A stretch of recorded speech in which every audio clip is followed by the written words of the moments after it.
പ്രസവിക്കുക എന്ന് പറയുമ്പോൾ എത്ര സുഖപ്രസവം എന്ന് ആണുങ്ങൾ ഫോൺ ചെയ്ത് പറയില്ല, ഭാര്യ പ്രസവിച്ചിട്ടോ സുഖപ്രസവമായിരുന്നു. ആ പെണ്ണിനോട് ചോദിച്ചു നോക്കണ്ടേന് ഇടങ്ങേറ് എത്രയായിരുന്നു. ആ ലേബർ റൂമിൽ കിടന്നതും ഒച്ചുണ്ടാക്കിയതും നേഴ്സുമാർ ഓടി വന്നതേ ആയിട്ടില്ല, കൂടെ കിടന്നോടെന്ന് പറഞ്ഞ് പിന്നെ ഒരു തിരിച്ചു പോകും, പിന്നെയും വന്നു നോക്കും, ആയിട്ടില്ല. ഇങ്ങനെ ഇടങ്ങേറായിട്ടാണ് അവൾ പ്രസവിച്ചത്. നമ്മൾ പറയും ഒറ്റ വാക്കിൽ സുഖപ്രസവം. ഞാൻ പറഞ്ഞു വന്നത്, പെണ്ണുങ്ങളെ, നിങ്ങൾ പ്രസവിക്കുന്നതോടുകൂടെ നിങ്ങളുടെ മക്കളുടെ സ്വർഗം നിങ്ങളുടെ കാലിൻ്റെ കീഴിൽ അള്ളാഹു തന്നില്ലേ? ഇതൊരു ഭാഗ്യല്ലേ?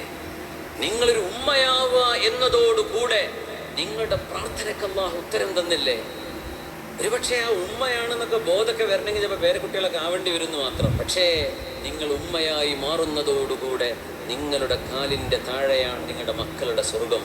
പറഞ്ഞാൽ നിങ്ങളുടെ പൊരുത്തം കിട്ടിയാലേ അവർക്ക് സ്വർഗത്ത് പോകാൻ പറ്റുള്ളൂ. ആ നിലക്ക് അല്ലാഹു ആക്കി തന്നില്ലേ? ഇത് വലിയൊരു സൗഭാഗ്യമല്ലേ? പെണ്ണുങ്ങളെ, പ്രസവം ഒരു പ്രയാസമുള്ള കാര്യമാണ്.